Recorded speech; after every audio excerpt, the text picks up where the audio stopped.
Hello, good morning. It's Monday morning of the European Championships, and welcome along to EPLW's brand new podcast. It's Euros Daily. I'm Joe Carter, and I will be your guide through Euro 2020, the tournament that is finally here. It might be a year late, but it's been worth the wait. We're going to take a sideways look at the tournament with some daily updates, news, a few laughs along the way, hopefully. It's going to be mad bants, fam. Alongside me today to provide said mad bants is the one and only Roz Mac. Roz, how are you?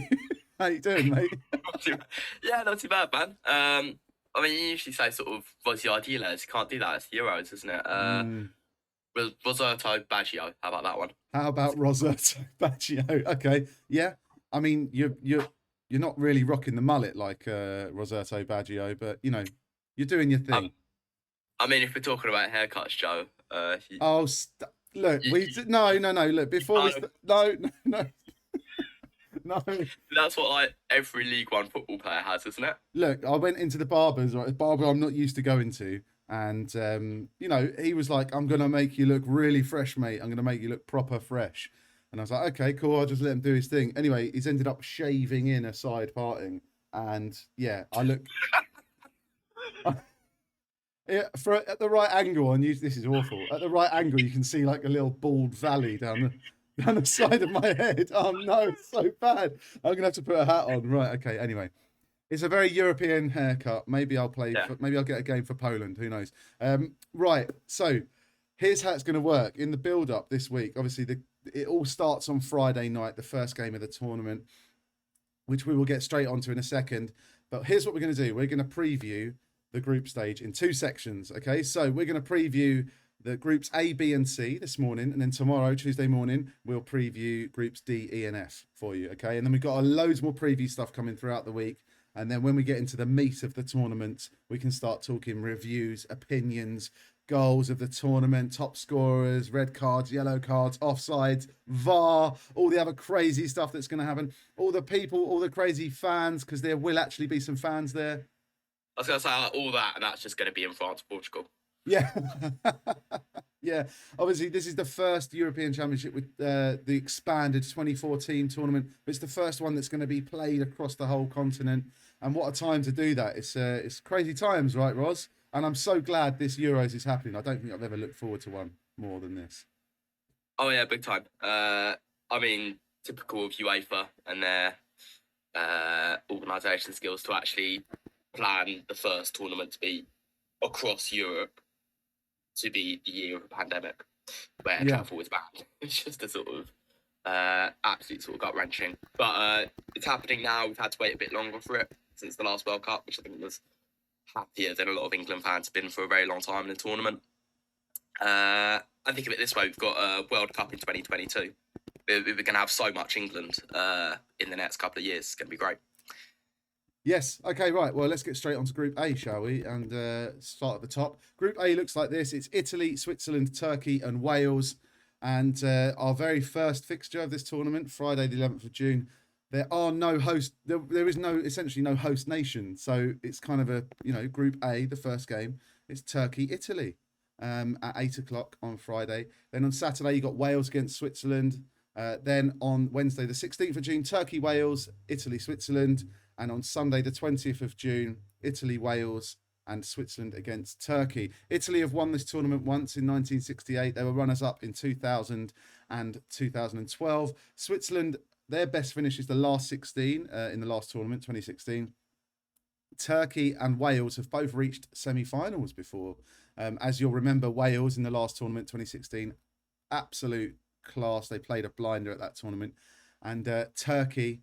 in 2008, Turkey dark horses in that tournament, and they managed to stake a claim, and they also did well in a World Cup previously as well, didn't they? Yeah, big time. They're I'd say they're actually a dark horse in this one. They've got some really talented players. Yilmaz up front, very good player, who's just won the French title. And then Calhanoglu, who actually plays his football in Italy for AC Milan. And that's obviously the first game. So, yeah, Turkey, I mean, they've got some really, really talented players. I think we're going to come on to the group of death in tomorrow's episode. But actually, this is probably second place. It's a really hard group to call. Yeah, well, on that, who are you going to call? Ghostbusters? Sorry, I don't know. Who are you tipping for this? How do you see this group panning out? Give us your 1, 2, 3, 4. Come on, I'm putting you on the spot early on. Thing we need to remember, of course, is that is it the 4 teams that are best placed finishing third? Yes. Go through to so if a team gets 4 points, I'd say that's probably a par. They're probably looking at getting through. Yeah, in third place. It's almost harder to not qualify for the next round, isn't it? Yes. So bearing in mind, I think the team that finishes third will go through in this group. I'm going to go for Italy, then Italy, Wales, Turkey. Italy, Wales, Turkey in that order. And that's harsh on Switzerland. So you're saying Switzerland, who reached the last 16 in the last tournament, a plethora of talent within their squad, are they gonna finish on zip or like 1 point or something, bottom of the group? It's just a ridiculous group, isn't it? I mean, Italy, I think are my dark horse the whole tournament. Hang on. A dark horse? They're a pretty bright horse, mate. Like, it's not like that. It's interesting about Italy. We kind of the players we associate with their team, looking back over the last I don't know, sort of 10, 15 years of dominance, really, with Juventus and players like that. Yeah. It's only really Chiellini that's left. So what Roberto Mancini's done there is he's cut the age of the squad, the average age, significantly. So we're now talking about players like Locatelli, Inzaghi, he's Bonucci basically and Chiellini still there. Buffon's not. We got Donnarumma. Yeah, he's basically brought in his son and his son's mates. It's like when someone takes over the Sunday League football team, and the manager, he always plays his son up front, and you're like, no, I'm better than your son. So like Gianluca Mancini's like captain, he's doing everything, and it's like, Gianluca, who do you want to put in your team? And he's like, I'll get all my young mates from Roma and all these other lads. But no, they have a seriously talented squad. You're right. And I don't know if you saw, Roz, I don't know if you caught their squad reveal TV show last week. Mate, can you just describe what it was for people who haven't seen it?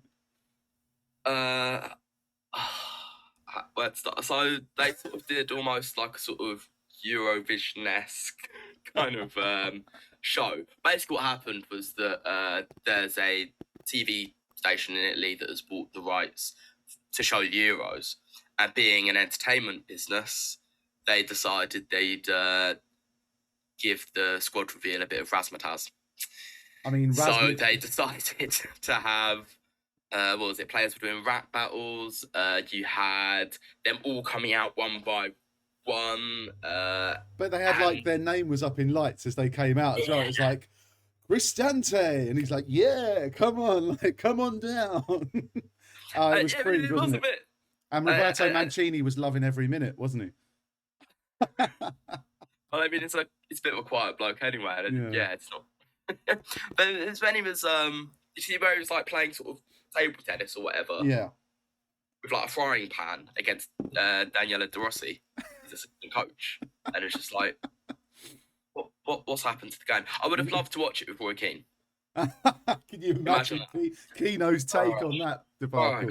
Yeah. It's nonsense. Fantastic impression. Wow, there's our first impression of the Euros Daily podcast, and it's Roz doing Roy Keane. Hopefully we're not successful enough that Roy Keane actually picks up on us and hears that, because he might kill us. It's fine. I need to ask him what group Ireland's in, actually. Oh, wow, you're really asking for it. Okay. I'll tell you what, that's probably enough on Group A. On that note, we'll let Roy Keane sit on that one and mull it over. He doesn't want to know about Group B anyway. Group B stands like this: Belgium, Denmark, Finland, and Russia. So Saturday the 12th, this coming Saturday, Denmark take on Finland, Belgium take on Russia. Then your midweekers: Wednesday it's Finland, Russia. Thursday, Denmark, Belgium. Monday, next Monday, the 21st, Finland versus Belgium and Russia, Denmark to close the group. Belgium's best performance at the Euros, they were runners-up in 1980, third place in 1972. Denmark, of course, won it in 1992, made the semis in 84. Finland is their first time qualified for the Euros.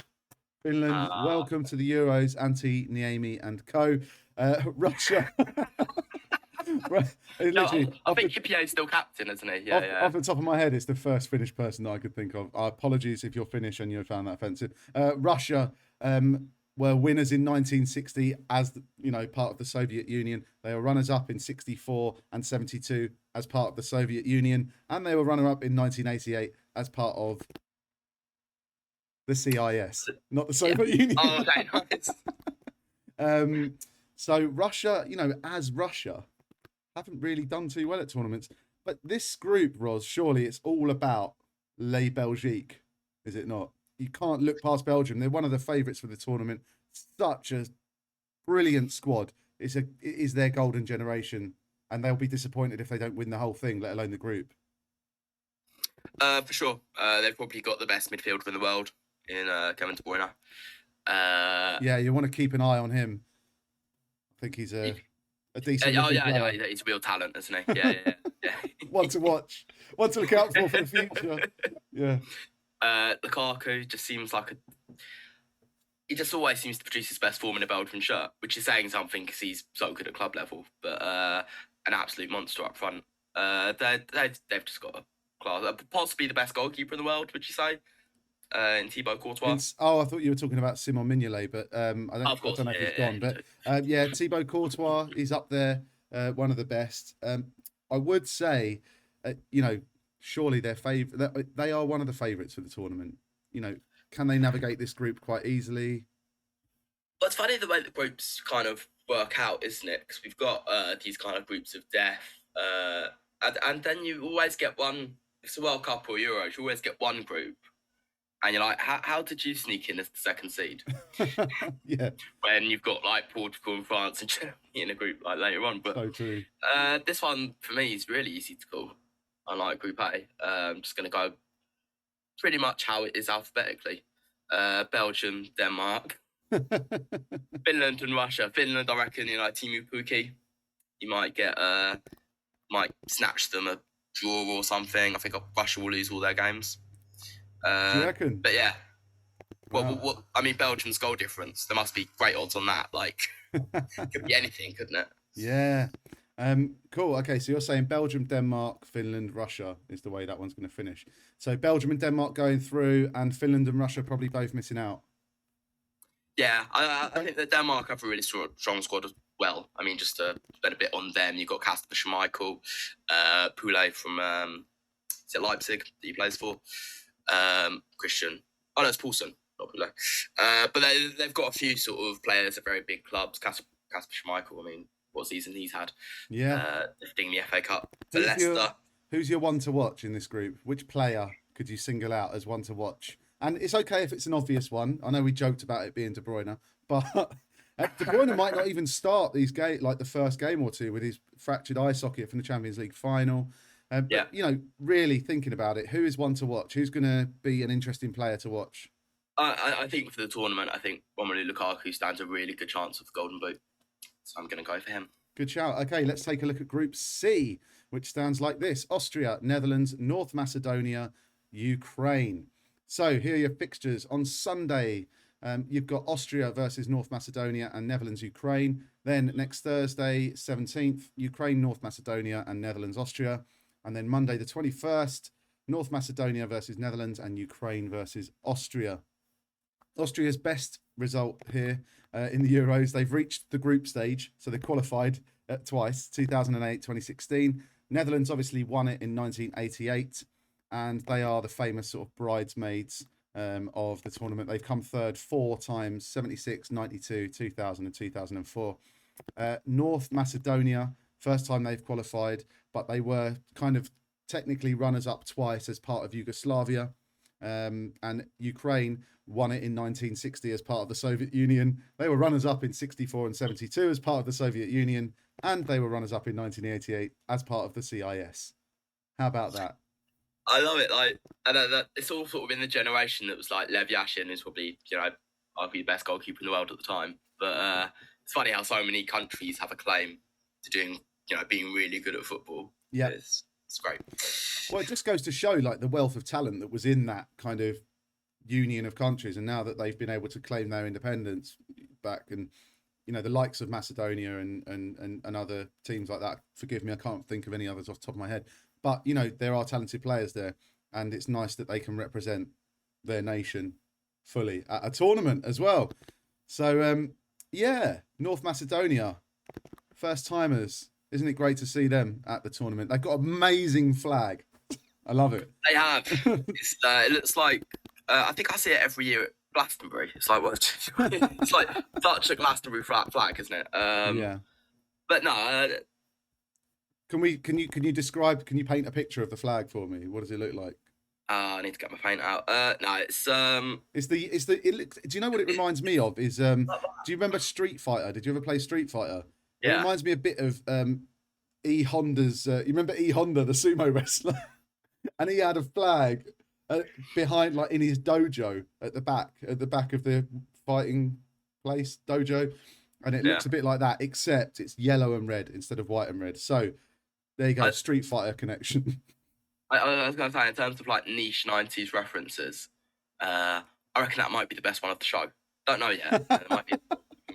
We've started strong, haven't we? We've had a good start to this podcast, and we've got to be careful now because it's all about game management from here on in, because it's like we've raced into a 3-0 lead, and we've just got to not get complacent and look after this podcast for the next month or so. Every day we're going to be doing a podcast. I'm so excited. Roz, Group C then, the final group we're going to be previewing on today's show.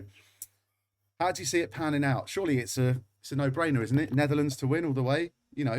They looked a bit ropey against Scotland, didn't they, last week? But surely that's them sort of cleaning out their closet a bit, ironing out some creases. I don't think so. It's interesting that if you look at their squad, player for player, they've got a really talented squad, albeit missing Virgil van Dijk. They've still got sort of De Ligt and De Vrij in the middle there. So I was double screening that, obviously watching the Scotland game as well as the England game. Yeah, I mean, we can for those of people that are watching this on YouTube, you can see Roz's allegiance, because in our Zoom meeting he's changed his name at the bottom left-hand corner of the screen to Roz Mac, and he's got a little England flag and a Scotland flag. So yeah, Roz, dual allegiance, and in tomorrow's episode, obviously, we'll get on to that group, the D. But anyway, tell us about Netherlands. So I was watching sort of the Dutch play Scotland, and I was also watching Austria kind of frustrating England. I think you can never read too much into those pre-season friendlies, not pre-season friendlies, pre-tournament friendlies, just because like both teams are kind of trying to get through uninjured. It's always going to be lackluster. It's kind of for trying out systems and things. But actually, the thing about Matthew de Ligt, he's had a kind of mixed time at Juventus since he's captained Ajax to that Champions League semi-final. Since he's made that big move, he's a ball-playing centre-half, and sort of, if there's anything, you'll know as an Arsenal fan, sort of playing out the back, so it always makes fans a little bit nervous. Yeah. And they just didn't look comfortable on the ball because Scotland were just pressing. It's quite incredible. It's quite a big ask, isn't it, for an international team with not much preparation time to potentially start playing that way, and when all of those players aren't necessarily comfortable together. Do you think we'll see more or less of the playing out from the back? More. That's the thing. It's kind of one of those sort of stubborn manager things where they always just sort of it's the right way to play, and that's the way they do it. The sort of kick it into Rose Ed mentality of of English football that we've grown up with. It's a thing of the past, Joe. Right. Okay. Look, Roz, I'm going to put you on the spot. Tell me how this group's going to pan out. So having just knocked the Netherlands and saying they really didn't impress me, I'm still going to put them top. And I'm going to put David Alaba's new Real Madrid signing, David Alaba's Austria, in second place. Zinchenko's Ukraine got to be finishing third. Sorry, North Macedonia, first tournament, 0 points. 0 points for Macedonia. Okay, Roz, thanks very much. What a great start to the Euros it's been for us. We get to start doing this podcast early doors, and I love it. So thanks for joining me. I'll see you tomorrow, bright and early, and we'll take a look at groups D, E, and F. See you later, mate. See ya. 4 days.